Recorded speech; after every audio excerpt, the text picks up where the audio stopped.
Assalamualaikum warahmatullahi wabarakatuh.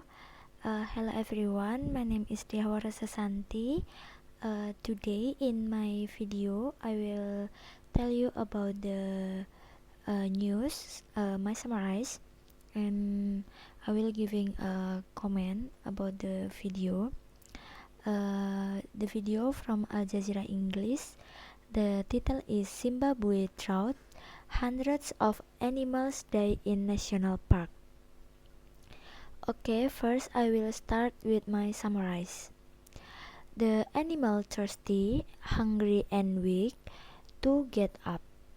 Cold water is poured on it to try and cool it down, but the animal is too far gone. 24 hours later it dies. It's the dry season in Zimbabwe, but park officials say this year it's much hotter and drier than usual.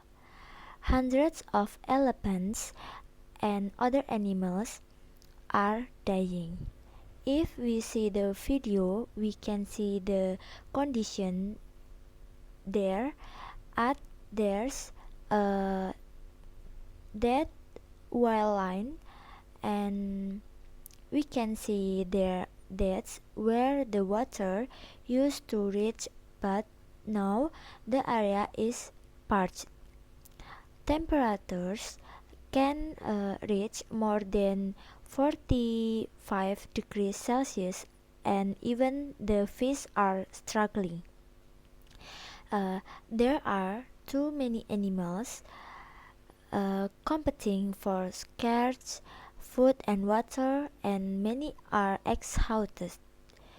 Volunteers from the Feed Mana programs bring the food when they can, including fuel that in short supply. It costs around $2,500 per truckload. That's a lot of money in Zimbabwe. When the rain starts again, it's going to take some time for areas devastated by the drought to recover. Park officials say that's why they are planning the biggest relocation animals in the country's history. Predators and scavengers seem to be thriving in this harsh condition. The more animals die, the more food they have, although after parks are government owned. The receivers, no government funding those working here, raise fund tough tourism and safaris, and by selling some animals to zoos abroad.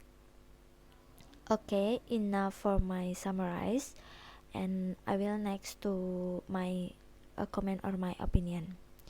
I hope that summer soon ends, because so that no animals die again, and the government gives more water to the animals there so as not thirsty.